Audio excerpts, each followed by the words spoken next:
Bon les amis, aujourd'hui on va parler de cette voiture. Cette voiture c'est quoi? C'est le Lynk & Co 02. Alors tout de suite vous allez me dire, Max, qu'est-ce que c'est que ça? Lynk & Co, on ne connaît pas. Alors Lynk & Co, c'est vrai que c'est une marque qui se fait assez discrète sur le marché automobile. Ils se sont lancés en 2016, quelques années après en France avec le 01 que je vous avais d'ailleurs présenté. Et c'est vrai que depuis on n'a pas eu trop de nouvelles. Mais maintenant ça y est, ils arrivent en France avec le Lynk & Co 02. C'est un peu leur modèle phare, leur modèle finalement on va dire cœur de gamme, puisqu'après on a deux autres modèles chez Lynk & Co, on a le 01 et le 08 qui est lui pour le coup beaucoup plus grand. Aujourd'hui on a donc un véhicule qui pour le coup est 100% électrique. On va en parler dans cette vidéo, on va parler du design extérieur, intérieur, bien entendu du placement prix et surtout des caractéristiques techniques. On ira aussi sur la route pour voir un petit peu son comportement, qu'est-ce qu'il vaut en conditions réelles. On testera la recharge et je vous donnerai en fin de vidéo mon avis honnête et transparent sur cette voiture. Avant de commencer, abonnez-vous à la chaîne, c'est hyper important pour que je puisse continuer à vous proposer ces petites vidéos. Voilà, vous avez juste à vous abonner, cliquez en dessous, vous connectez à votre compte Google, c'est obligatoire pour pouvoir vous abonner à une chaîne YouTube.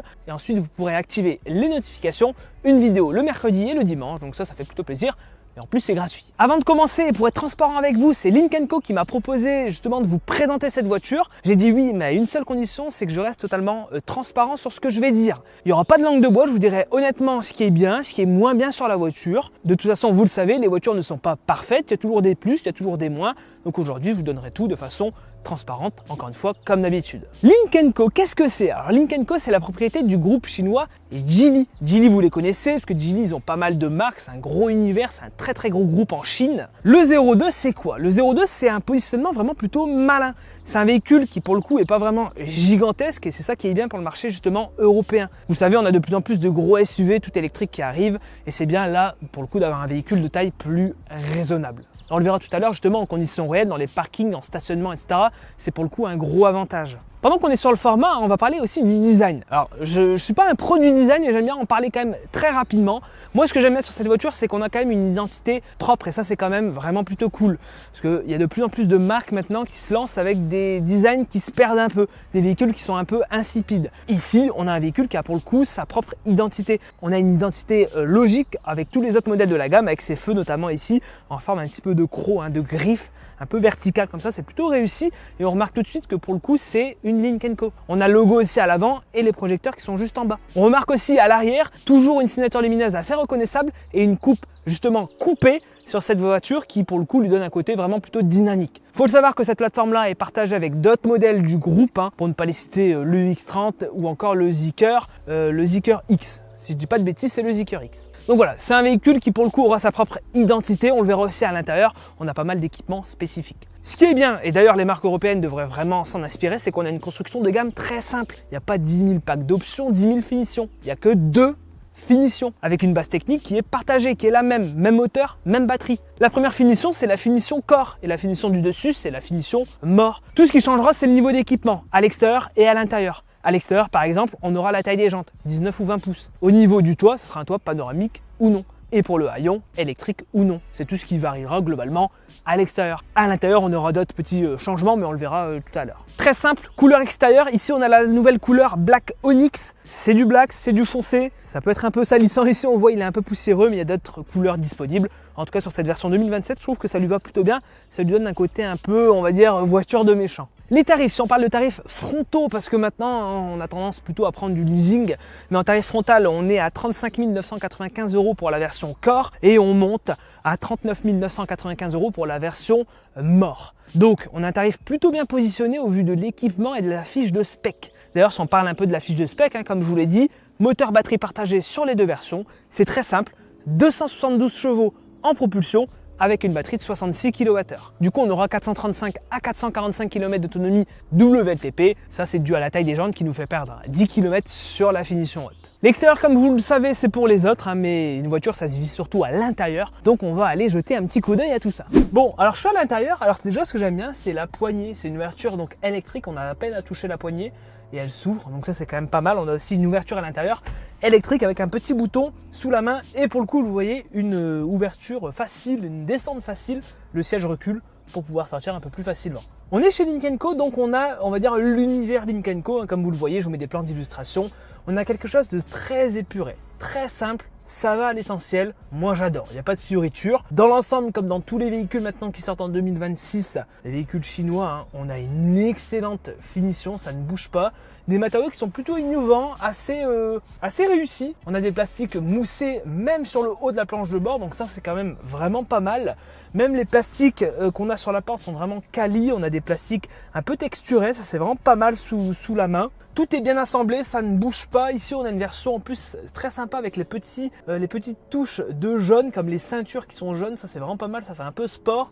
Les petits rappels jaunes sur les sièges, on a des matériaux vraiment pour le coup innovants et surtout des formes et un aspect visuel justement aussi pour le coup innovant et assez futuriste. Moi ce que j'adore, je vous dis tout de suite, c'est le volant, il est vraiment pas mal du tout sous la main, il est top. Ce que je vais un peu plus regretter, c'est les petits joysticks, hein, les petits boutons sur le volant. J'aurais aimé que ça soit un poil plus, on va dire, quali dans le toucher et à l'usage, que ça bouge un tout petit peu moins. Mais là, je suis vraiment tatillon. Dans l'ensemble, c'est le seul petit reproche que j'aurais à l'intérieur. C'est un véhicule électrique, donc on a pas mal d'espace à bord. Donc ça, c'est quand même pas mal. Déjà, on a une boîte à gants assez grande, assez accessible. On a une console évidée avec un grand rangement et la cobox qui est présente au milieu. Donc on peut vraiment l'ajuster comme on veut. On a différents plateaux.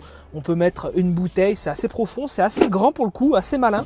Deux portes gobelets, deux pales à induction, un chargeur USB-C 60 watts, donc on peut recharger un ordinateur portable, ça c'est cool. Et c'est pas le cas de toutes les voitures. À l'arrière, on a pas mal d'espace aussi pour les jambes, pour les passagers, on est bien installé.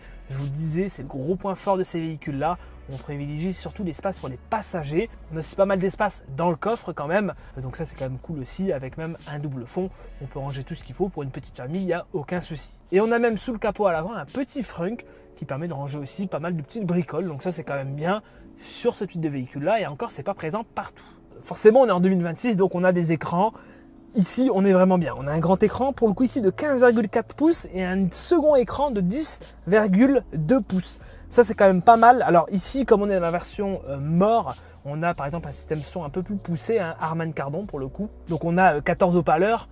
Pour le reste des équipements, on a des sièges ici en cuir artificiel. On a même l'éclairage d'ambiance Infinity Light dans cette version ici supérieure. On notera aussi les sièges qui sont à réglage électrique. Ça c'est cool, avec pas mal justement de réglages qu'on peut enregistrer dans différents profils. Ça c'est quand même pas mal. Les caméras 360 sur cette version et la pompe à chaleur justement qui permet de faire des économies sur la consommation et donc sur l'autonomie globale de la voiture, surtout l'hiver. Au niveau de l'écran en lui-même, alors la définition est pas mal, la qualité est top, il n'y a rien à dire. Ça reste toutefois une interface relativement classique comme ce qu'on connaît maintenant dans le marché automobile, c'est-à-dire qu'on a les fonctions un peu de base, les réglages du véhicule qu'on aura sous la main, comme pas mal de réglages justement sous la main, assez pratiques, les sièges chauffants, le volant chauffant sur cette version-là, les réglages de climatisation directement sous la main aussi, le dégivrage du pare-brise et aussi le niveau des haut-parleurs qu'on peut régler sous la main.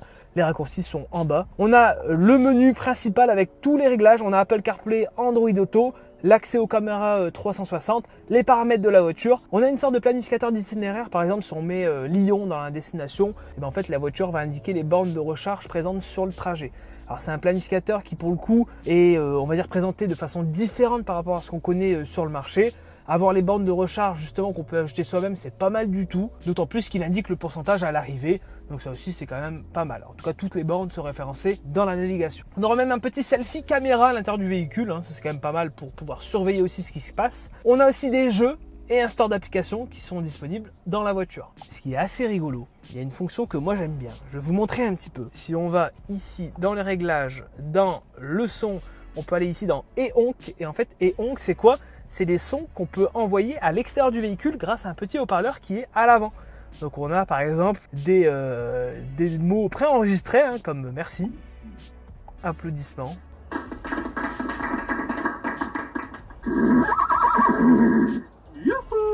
Alors pour le faire, il faut être en mode P, donc en mode parking. Mais voilà, c'est assez rigolo, vous pouvez faire marrer des potes, marrer la famille. Il y a un côté un peu surprenant et assez rigolo. Pour ce qui est de l'écran principal, on a les infos, on va dire, de base. Je dirais que toutefois l'autonomie est affichée de façon un peu petite. J'aurais aimé l'avoir peut-être en plus grand.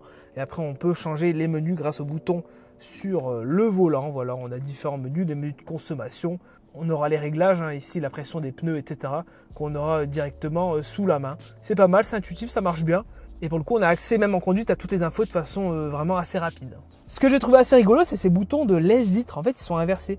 Pour remonter la vitre, en fait, il faut descendre le bouton. Voilà. Je trouvais ça assez marrant. D'ailleurs, un petit détail à l'intérieur qui est assez rigolo, c'est cette petite languette hein, qu'on voit. En fait, si vous la tirez, on voit vraiment qu'on est dans une logique de car sharing. Ça ouvre directement le menu justement en lien avec le partage de votre voiture. Donc vous pouvez vous connecter, etc.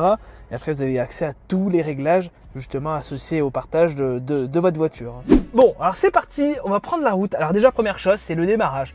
On monte dans la voiture, elle s'allume. Ça peut paraître être un détail, mais ça n'en est pas un. Parce que devoir allumer ou éteindre manuellement sa voiture, c'est chiant. Ici, on a tout automatisé, c'est hyper simple. On monte, pied sur le frein, on met le petit Komodo Drive vers le bas et la voiture est démarrée. Elle est en ready, donc là, on lâche le frein, on peut accélérer, la voiture part. Ça, c'est vraiment bien. En termes d'ergonomie, c'est top. Ici, je suis dans un petit peu en forêt. Hein, la route est un peu pourrie, il y a des trous, etc. Mais ça va nous permettre justement de parler de confort. Alors ça, c'est le gros point fort, c'est que je trouve justement que le confort est vraiment bien paramétré, bien réglé. On a un bon tarage des suspensions. C'est pas le cas de toutes les voitures. Ici, je trouve ça assez sain et on ressent quand même, je trouve, l'ADN pour le coup européen dans cette voiture. On a vraiment quelque chose qui est pensé pour le marché européen, pour les Européens. C'est ce qu'on aime. C'est ni trop mou, c'est ni trop ferme. C'est vraiment un typage vraiment bien foutu hein, pour le coup. Voilà, vache. Je vais peut-être me calmer quand même. C'est pas non plus un 4x4, mais vous le voyez que justement c'est pas un 4x4, mais on a une garde au sol assez haute pour éviter de frotter partout. On ressent pas trop le poids non plus. Hein. On est à 1,8 tonne sur ce 0,2. Donc c'est sûr, ça fait un poids quand même, hein. Ça reste assez lourd, hein, mais ça reste un véhicule électrique. Donc c'est pas non plus choquant, on est habitué à ce type de, on va dire, à ce type de valeur. Hein. Alors même en termes de sonorisation, vous le voyez là, il y a des graviers un peu pourris. Enfin vraiment la route ici est pourrie, hein. C'est des travaux. On a une bonne sonorisation, c'est-à-dire que là on n'entend pas trop les cailloux remonter dans les passages de roues. C'est assez bien filtré, hein. Ça c'est le gros point fort. On voit vraiment qu'on a un positionnement quand même assez premium, c'est assez cossu. Ce que j'aime bien, c'est qu'on a accès à un mode ici de conduite, hein, qui est le mode One Pedal, hein, qu'on peut activer directement ici. Et c'est vrai qu'en ville, c'est quand même pas mal, c'est-à-dire qu'on a une forte régénération. La conduite One Pedal, je ne sais pas si vous connaissez, pour ceux qui découvrent un peu l'électrique, en fait, ça permet avec une seule pédale de globalement tout faire. En l'occurrence, c'est la pédale d'accélérateur. C'est-à-dire que vous n'avez pas à switcher à chaque fois entre l'accélérateur et le frein, vous pouvez tout gérer jusqu'à l'arrêt avec la pédale d'accélérateur. Et évidemment, en cas d'urgence ou en cas de freinage marqué, vous avez une pédale de frein classique, hein, évidemment. Mais la pédale d'accélérateur, dans ce type de véhicule-là, permet en gros de tout faire. Ça, c'est quand même vraiment bien. Alors, on pourra régler aussi la régénération d'énergie sur 2 niveaux. Là, j'étais en moyenne. Là, je l'ai mise en régénération élevée. Donc là, effectivement, on a une régénération beaucoup plus forte. Donc ça, c'est vraiment bien aussi. Elle est bien gérée, hein. Franchement, la régénération au lever de pied, elle est plutôt bien gérée. Vous voyez, par exemple, là, il y a un feu rouge. J'arrive globalement à bien gérer. Là, j'ai relâché mon pied. Et vous voyez, hop, je vais pouvoir aller jusqu'à l'arrêt complet avec la voiture. Donc là, pour le coup, le mode One Pedal, vous le voyez, il est vraiment assez smooth. Alors, jusqu'à la fin, on sent quand même qu'il y a une transition avec le freinage physique. Donc, on va utiliser les plaquettes sur la voiture. Donc, c'est vrai qu'on le ressent un peu. C'est pas aussi, je dirais, fluide que sur, par exemple, Tesla, qui propose justement une régénération complète grâce au moteur. Ici, on le ressent un peu plus. C'est peut-être un petit peu plus dommage. Mais au moins, le mode One Pedal est là. Et ça, c'est quand même bien. Par contre, on n'aura pas de palette au volant hein, pour régler plus finement la régénération sous le doigt. Tout se fera dans l'écran. Alors, la dynamique est pas mal. Hein. On a ici, vous voyez, 343 Nm de couple. 0 à 100 en 5 secondes 5. Donc, c'est vraiment bien hein, pour ce type de véhicule. C'est pas un véhicule sportif, mais quand même. Hein. Pour moi, sur la partie route, ce qu'on pourrait améliorer, je dirais, c'est la sensibilité des aides à la conduite qui interviennent, je trouve, un peu tôt. Ici, vous voyez, je suis sur une route de campagne. Elle est étroite et il n'y a pas vraiment de marquage au sol. Et en fait, on a pas mal d'interventions et de vibrations dans le volant pour essayer de nous ramener au milieu. Sauf qu'en fait, il n'y a pas vraiment de milieu parce que justement, il n'y a pas de marquage au sol bien défini. Donc, ça va biper assez souvent. C'est peut-être le point voilà, qu'on pourrait améliorer, je trouve, dans ce Lynk & Co 02. Voilà, maintenant, toutes ces alertes-là, on peut les désactiver assez facilement hein, dans l'écran avec quelques petites manipulations. Mais il faudra le faire à chaque redémarrage de la voiture. Voilà, ça c'est le point que j'aimerais voir évoluer grâce à une mise à jour. Hein, ça serait cool parce qu'en plus, on a les mises à jour à distance, hein, donc over the air. Dans le Lynk & Co 02, donc ça c'est quand même pas mal. Et c'est vrai qu'on a tendance à avoir le volant qui va entre guillemets coller, c'est-à-dire coller à la ligne pour vraiment éviter que la voiture sorte de la ligne. Mais du coup c'est un peu trop intrusif hein, quand même. Grosso modo, en termes d'aspect dynamique, c'est vraiment bien. Encore une fois, on ressent vraiment cette petite patte européenne. Hein. On ressent quand même que c'est sérieux, c'est vraiment sain. On a le volant, en plus une bonne prise en main dans le volant. On a aussi une bonne, je trouve, une bonne précision dans la direction. C'est-à-dire qu'on ressent vraiment bien ce qui se passe. On sait où sont les roues, c'est pas aseptisé. Ici, au niveau du freinage physique, hein, quand on utilise le frein, vous voyez, on a un freinage qui est franc, qui est efficace, qui est net. On a de la réactivité quand on accélère, ça c'est pas mal aussi. Aussi, petite note, on aura les alertes de distraction. Donc on a un petit capteur hein, qui vous surveille un petit peu si vous êtes attentif à la conduite. Pareil, je trouve qu'il est un peu sensible. Mais bon, c'est le cas de beaucoup de véhicules maintenant en 2026. Hein. La sensibilité hein, des alertes, c'est parfois, j'avoue, un petit peu pénible, toutes ces petites alertes. Mais bon, c'est les normes aussi européennes qui imposent souvent ça. Hein. Alors, on n'en a pas encore parlé, mais en termes de visibilité autour de la voiture, vous le voyez là, j'arrive sur un grand rond-point, il y a un peu de trafic, etc. C'est quand même vraiment bien, on a une bonne vision sur l'avant, même sur le latéral, on a des grandes parois vitrées, ça c'est quand même cool. On a à l'arrière aussi une bonne rétrovision quand on tourne la tête comme ça pour voir les angles morts, et aussi à l'arrière avec le rétroviseur. Je le précise parce qu'il y a pas mal de voitures maintenant avec des designs justement très poussés, un peu trop même, des fois poussés, du coup, ce qui enlève pas mal de visibilité sur le latéral ou encore à l'arrière. Ici, c'est pas le cas, on a vraiment une bonne vision, donc ça, c'est quand même plutôt sympa. Moi, l'ergonomie, je suis assez chiant avec ça, j'aime bien avoir une voiture qui fait sens, hein, où tout tombe bien sous la main. Ici, vous voyez, même en termes de rayon de braquage, vous voyez, là, le virage était un peu serré. Ça se passe bien. En fait, on arrive à se filer un peu partout. Donc, c'est pour ça que je vous disais vraiment dans l'intro, la partie vraiment purement, on va dire, conduite est vraiment bien faite, vraiment adaptée, je trouve, à l'Europe, même pour se garer assez facilement, etc. Alors pour continuer, forcément un petit bout de voie rapide / d'autoroute. Alors moi durant mon essai sur là 7 jours, 10 jours, j'ai fait un petit peu de tout, de la ville, de l'autoroute, je suis remonté de Paris, etc. Alors c'est pas mal du tout, encore une fois bonne sonorisation, c'est plutôt agréable. Encore une fois, même niveau assise, etc., on n'est pas du tout gêné, même après plusieurs heures. Hein. On est aussi bien aidé par les aides à la conduite qu'on a ici dans cette version. Donc on peut activer avec un petit appui et on a, on va dire, le maintien de voie, le maintien de cap qu'on a. Donc ça, c'est quand même pas mal. On retrouve beaucoup ça dans les voitures maintenant en 2026. Ici, en termes d'efficacité et d'activation, il est bien. Vous voyez que, hop, pour doubler, il se coupe. On peut se mettre sur la bande de gauche, il va réaccélérer lui-même. On a un bon centrage au milieu de la voie, vous le voyez. Bon, alors, le but, c'est pas de lâcher les mains. Hein. Ça reste une assistance, hein, c'est une aide. Donc vous voyez que c'est juste pour vous montrer l'efficacité. Il marche bien. On a un bon centrage. On a juste à tourner le volant. Alors, on n'a pas de détection des mains de façon tactile, mais sur ce niveau de gamme, c'est compréhensible. Donc, il faudra bien penser à mettre une légère résistance dans le volant pour bien indiquer à la voiture que vous êtes toujours là. Mais voilà, c'est un système qui marche bien, qui est assez efficace. Alors, ça permet d'enchaîner les kilomètres. Globalement, hein, sur autoroute, en termes justement d'autonomie, il faudra tabler ici sur cette version 250-300 km grand max en conduite justement sur autoroute. Pour ce qui est de la conduite en dehors de l'autoroute, hein, plutôt en conditions, on va dire, classiques, en conduite urbaine, voilà, faudra peut-être tabler plutôt sur 350, 380, 400 grand max au niveau de l'autonomie réelle. C'est vrai que quand on prend la taille de la batterie par rapport à l'autonomie même WLTP, c'est pas la voiture la plus efficiente du monde, mais sur ce type de segment-là, c'est vraiment tout à fait correct hein, pour un usage vraiment polyvalent, ville, route et autoroute. On pourra voyager un petit peu partout où on veut. Mais franchement, pour cet usage-là, de véhicule, on va dire principal ou de second véhicule du foyer, c'est tout à fait dans les normes. C'est tout à fait ce qu'on demande d'un véhicule électrique en 2026. Et comme vous le savez très bien, le nerf de la guerre, c'est pas forcément l'autonomie, c'est surtout la recharge. Bon, pour finir, un petit point sur la recharge. Alors, on retrouve la trappe ici côté conducteur, donc ça c'est cool. Si vous voulez aller au superchargeur Tesla, par exemple, vous serez dans le bon sens. On a les petits capuchons. On aurait aimé quelque chose d'un peu plus poussé, s'il vous plaît. Les capuchons, c'est pas toujours pratique.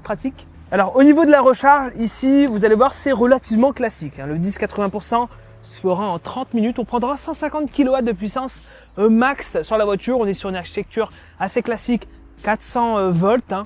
Donc voilà, une demi-heure dans ce type de format, c'est vraiment la norme, on va dire. C'est pas le mieux, c'est pas le moins bien, c'est dans la norme, c'est pas mal. Moi, ce que j'aime bien, c'est que sur cette version More, on a un chargeur embarqué de 22 kW en courant alternatif, c'est-à-dire que sur les bornes publiques en type 2, vous rechargerez 2 fois plus vite que par exemple un chargeur classique 11 kW. qu'on a par exemple sur la version Core. Donc ça c'est bien, ça se fait aussi assez rare maintenant sur le marché. Donc chargeur 22 kW, ça c'est quand même plutôt cool. On aura aussi du préconditionnement de batterie sur la voiture, donc pour des recharges rapides, tout aussi rapides l'hiver que l'été. Donc l'été la batterie va se refroidir et l'hiver elle va se réchauffer. Et elle est combinée en plus au planificateur d'itinéraire. Donc ça c'est aussi plutôt malin, vous n'avez rien à gérer manuellement. Retour à bord, alors pour terminer, grosso modo, les plus, on pourra parler du placement prix, le design, le positionnement, le niveau d'équipement est quand même vraiment bien. Sur la conduite, c'est chouette, c'est assez sain. Bon châssis, bonne réactivité, assez de puissance. On a dans l'ensemble un véhicule assez cohérent, assez intelligent, même si c'est une offre un peu parallèle. On va dire c'est vrai que c'est pas une offre à laquelle on va penser en premier, mais c'est pour ça que je vous en parle. C'est aussi pour vous montrer les produits, on va dire, auxquels on pense le moins. En point négatif, on pourrait parler des assistances, des aides à la conduite qui mériteraient d'être plus discrètes dans la voiture, d'être un peu moins présentes. Peut-être une recharge un poil plus rapide, une efficience un peu meilleure aussi. Mais voilà, c'est vraiment dans l'ensemble un produit que je trouve vraiment réussi. Il a sa chance sur le marché pour le coup. Ça permet aussi d'avoir une alternative par rapport aux autres véhicules de cette même plateforme qu'on connaît déjà dans le groupe Geely. Dites-moi ce que vous en pensez de ce Lynk & Co 02. Voilà, si vous avez des questions en particulier, n'hésitez pas à me les poser en bas en commentaire, j'essaierai d'y répondre. Encore une fois, un grand merci à Lynk & Co d'avoir joué le jeu justement en me laissant vraiment la liberté sur cet essai. C'était vraiment important pour moi de vous en parler tout en gardant vraiment mon ton et ma patte. C'est pour ça aussi que vous êtes abonné à la chaîne. D'ailleurs, encore une fois, abonnez-vous, c'est hyper important. Nous, on se retrouve pour d'autres essais. Il y a plein de vidéos, encore une fois, dispo sur la chaîne, plein d'autres essais, plein d'autres formats. N'hésitez pas à vous abonner, encore une fois, pour suivre justement les prochaines vidéos. Et nous, on se dit à la prochaine, dans une prochaine vidéo, justement. C'était Max. Ciao!